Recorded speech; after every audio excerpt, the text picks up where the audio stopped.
Shalom, shalom, peuple lié. Les lois sont toutes na poto sur la continuité à thème na biso tolobaki. Thème tolobaki eza bouleversant. Alors, eza ba ndeko ebele ba posaki biso ba question pour na thème wana parce que omoni na ba enseignement oyo tokuti kozwa kati na betonga na biso toujours tolobaki Satan azalaki ange moko déchu. Alors, l'élo, la écriture n'est pas comprendre que Satan n'a jamais été ange de Dieu. Alors, na thème na biso ndenge to bandila kiango na émission to sala ke utoko leka soki olingi ko luka yango comment kaka Satan n'a jamais été ange de Dieu oyako mona mission to sala ke utoko leka to lobelaki na livre de Lamentation 3 verset 38 oje nzamba za koloba yemoko azali auteur ya makambo malamu na makambo mabe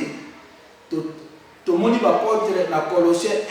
1 na verset 16 ba ekotalisa biso ke nzambe ye muta créer biloko nyonso te ekotala na Colossiens 2 na verset 15 Jésus-Christ a été dépouillé ba esprit o eza na likolo oye ba ndeko oye tourmentaka biso na kati ya mokili. Esaïe 15 nzambe Esaïe 45 nzamba azali kotalisa lolenge alobi na prophète Esaïe azali le seul Dieu. Donc na libanda na nzambe muso azali te. Alors na verset 6 Esaïe 45 na verset 6 eza kotalisa biso nzamba azali expliquer que azali le seul Dieu o asala nyonso yemu a créé lumière a créé peu ténèbres. Alors alobi malheur ala kamela mabe mutoyo akoloba pona nzambe osalaki ndenge wana pona nini tozo mona ke nzambe azali auteur ya création nyonso eza kati na mokili oyo na chute ya Satan tomoni yango même Daniel alobelaki na Daniel 12 na verset 1 Daniel alobi tant Michael akotelema c'est alors que va chasser Satan dans le colo babi ekozalaba tamoko très difficile awa kotoyo tolobeli boye puisque na l'église na so balaka toujours Satan azali ange déchu. Est-ce que réellement Satan babwaka déjà yango to yako expliquer que awa Satan na babwaki était bakobwaka na tanga suka à l'accord na Matthieu 24 ndenge Jésus-Christ alobaki na ba disciple na ye ke ba tamba tuna ki fin du temps aux alandés na ba expliquer bango ba makambo nyuso ko le kato mona kiango Jésus-Christ a rappelé ki bango était prophétie au Daniel alobaki Daniel a expliqué biso ndenge tango Michael a otelema c'est alors bakozwa Satan na ba ange na ye bakobwaka bango na mabele na moment wana nde mokili kozwa problème parce que Satan akoya ko posséder mokili mobimba akosala règne na ya 3 ans et demi yango moni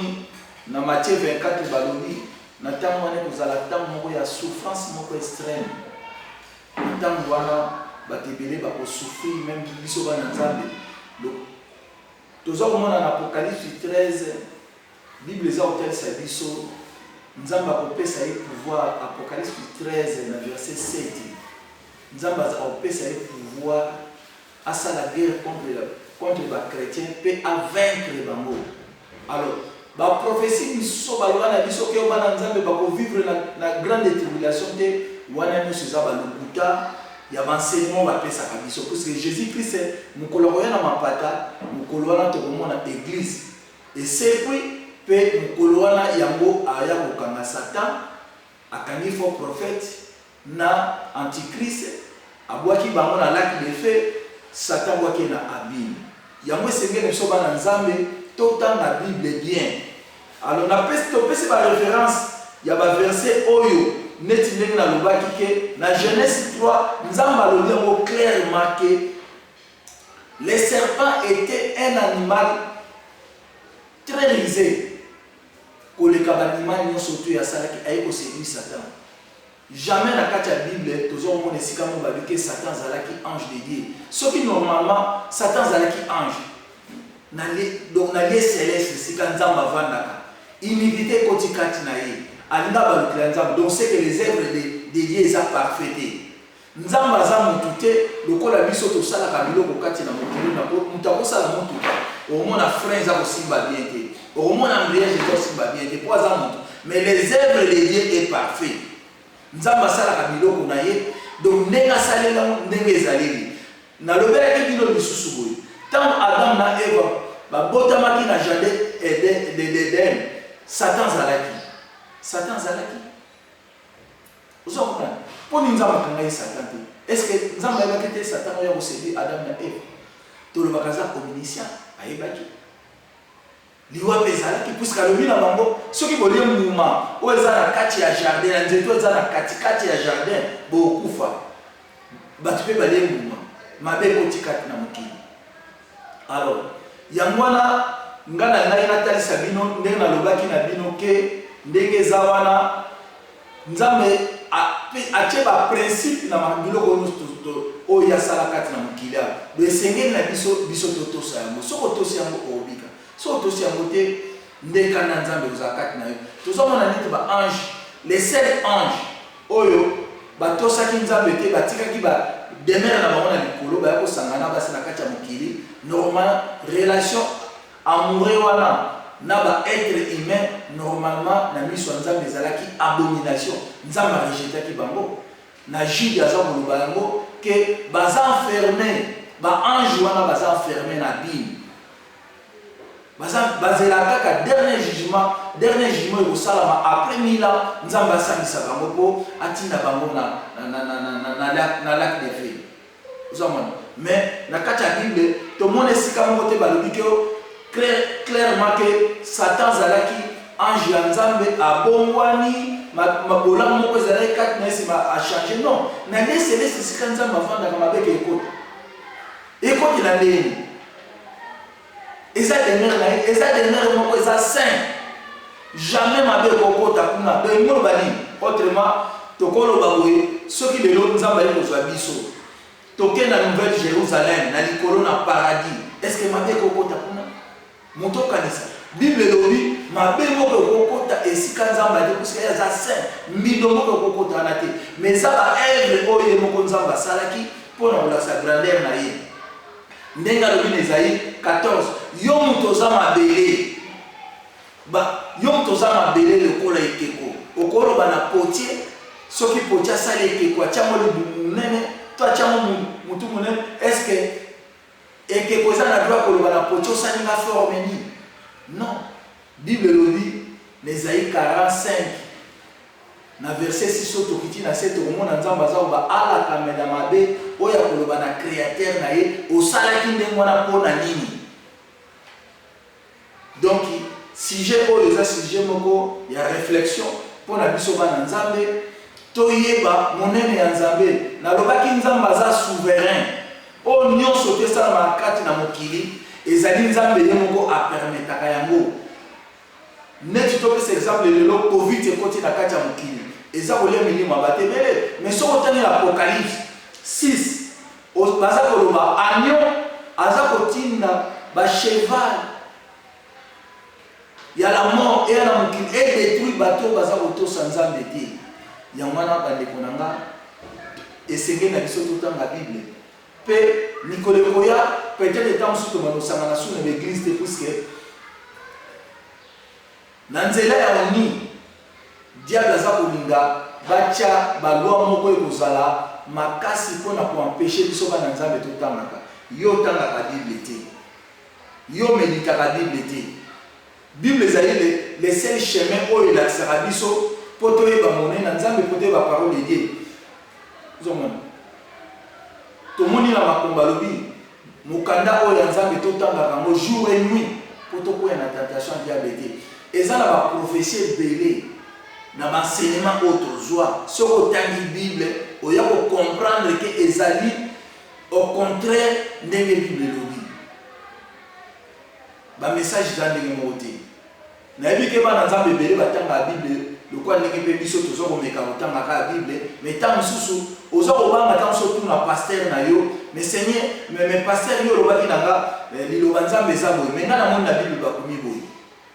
oza mona apôtre Paul na lobaki sur apôtre Paul alobaki apôtre Paul azaki enseignant lokola lelo tomonaka ba pasteur ya lelo tomonaka ba évangéliste tomonaka ba docteur tomonaka ba apôtre mais apôtre Paul alobi amina ko sepela na bandimi ya bere baza lokola bandimi ya Thessaloniciens mpo na nini bango soki batie bango parole de Dieu ndenge eza wana bakendaka bavérifie donc apôtre Paul alobaki tozala lokola bandimi ya bere batie yo parole de Dieu oui mais kende kovérifie soki eza ndenge wana puisque diable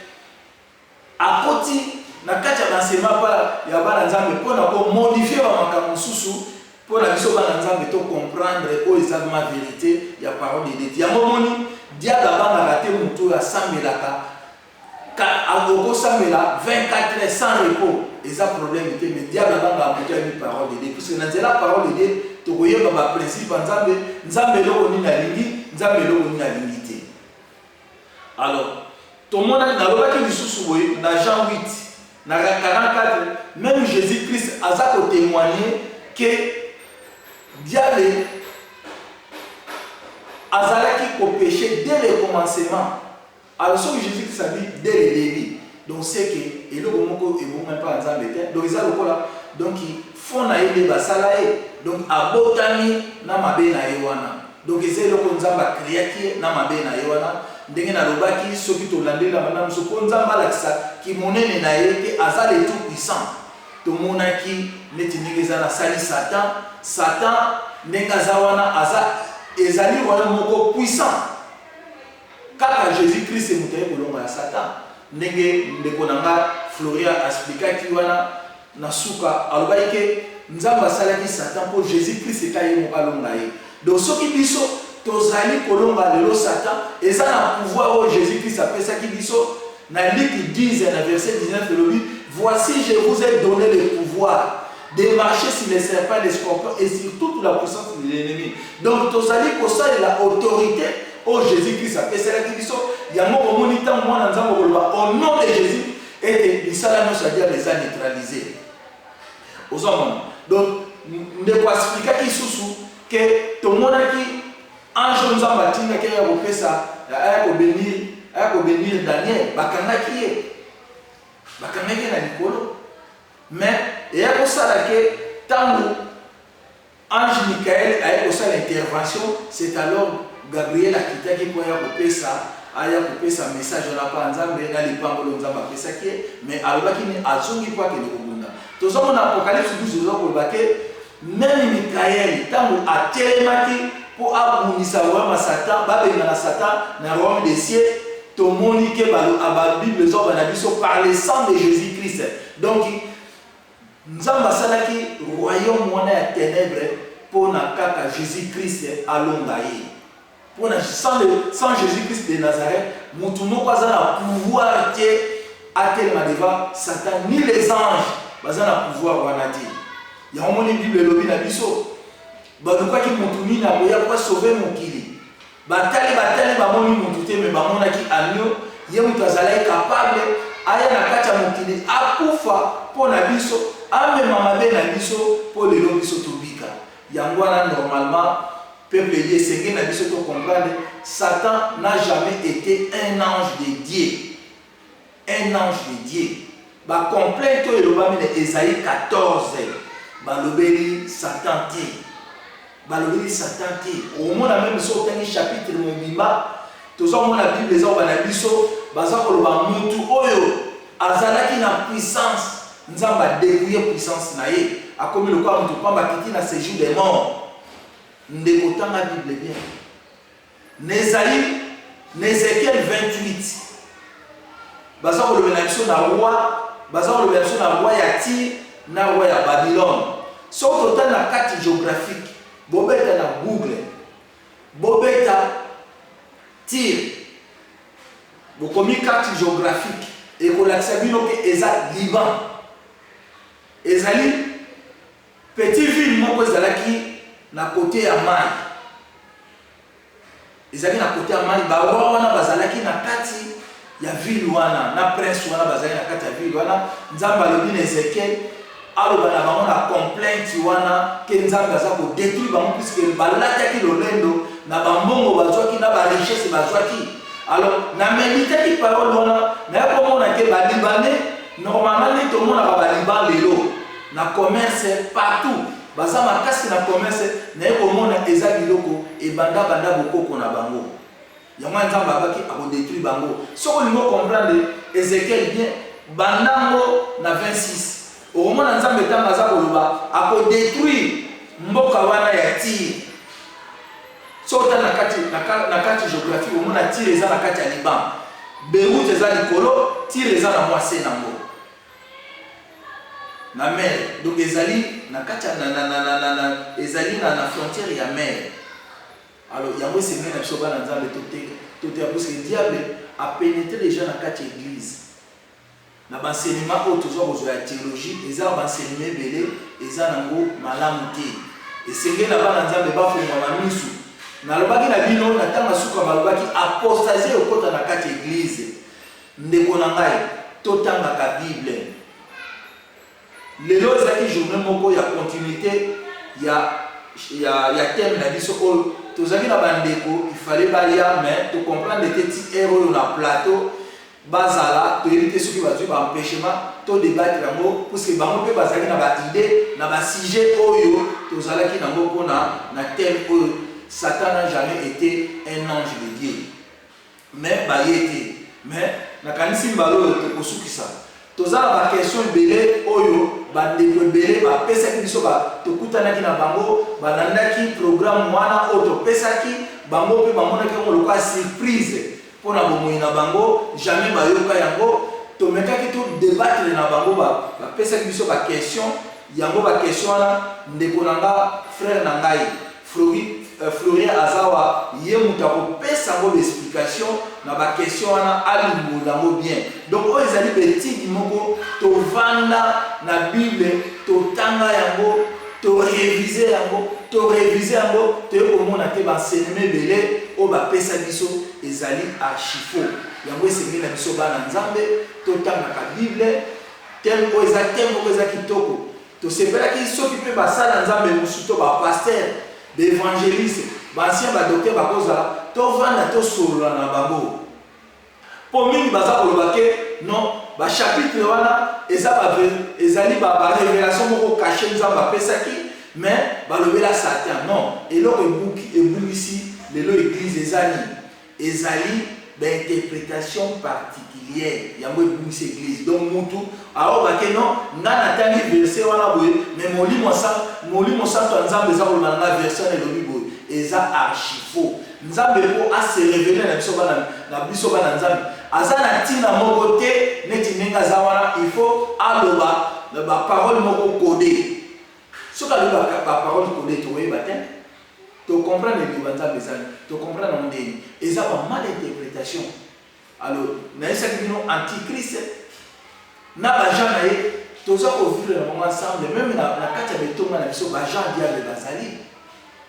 Basa ba service à Satan pour na ko dévier ba nzambe na schéma malamu. Pe annonce nzambe na pesa lisusu mukile bandoke na vers la fin maladie oyo ya Covid et pour changer destination ya monde. Donc normalement toko vivre ba makambo oyo toyoka na ba prophétie biblique. Toko vivre yango. Et sengena na biso bana nzambe totanga Bible. Si totanga Bible te ebele to kokoya na mutambo wa Satan. Pourquoi? Yo so tanga na Bible te. Oso comprendre les paroles de Dieu. Les leçons qui diable aïe. Tokomona batebele bakolanda bavant mususu eza bavant moko abanda ténèbres. Na moment où esengeli na biso tosenga Saint-Esprit apesa biso intelligence, apesa biso sagesse, apesa biso makasi totanga to méditer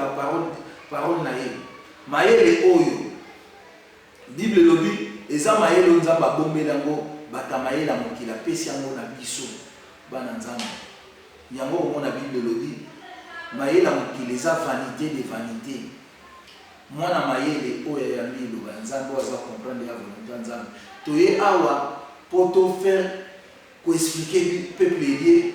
na ba réalité oyo tomoni na kati ya Bible tomoni ke nde na lobaki wana tokoki kobomba yango biso moko te esengeli ba enseignement oyo peuple lié tozwa ngo au sérieux eloko mosusu na ngai naloba neti ba enseignement mosusu baloba na biso Satan koya avant la grande tribulation nyonso wana eza faux mais esengeli na biso bana nzambe to comprendre que Jésus-Christ akoya dans les derniers jours mokolo bakanga Satan bakanga antichrist bakanga faux prophète mokolo wana ntango Jésus-Christ atelema na mapata na armée céleste na ye église esala enlèvement bakangi Satan batie na Bible bakangi ne batie mais tomoni enseignement controversé tomoni enseignement na kati ya l'église na biso balobi na biso bana enlèvement aux enfants mokolo mosusu na solo na pasteur mosusu alobelanga sur les 10 vierges. Oh non, ils ont un ensemble de moussous bazali lokola ba vierge sage na ba vierge folle. Tant on zamba ye ayekuta ba vierge ba nimi o batango na ba nzamba bazali lokola ba vierge moko bazali sage. Adu ba vierge sage si manda zongeli ba vierge folle na yaki eza archifo enlèvement zamba la moko. Ezamba la moko. Bateau va rater enlèvement donc on va tikala et donc bango donc dengue zawana va perdre sali na bango ya libela et sali na bango va perdre yango donc tout le monde Jésus avait deux fois enlèvement salami après il soit récupérer bateau non ceux qui va le dire ba bomayo pour na Yesu so ndimi pour na Yesu biki non sali ezali kaka na makila Yesu mtu andimi Yesu lokwa mokozi lokwa mobikisi yanka na ngena loba bandeko nanga nzambe apambola bino oya kolanda mission oyo tika te nzambe apambola yo na ba verset on a pesaki verset on a répété Lamentation 3 verset 38 Colossiens 1 verset 16 Colossiens 2 verset 15 Ésaïe 45 verset 6 Daniel 12 au bandi na verset 1 au petit tina moi c'est Genèse 3 na verset 1 Jean 8 verset 44 Ephésiens 6 verset 12 so otangi biloko oyo oyo comprendre que notre test Satan n'a jamais été un ange de Dieu yango merci en tout cas oyo la ligne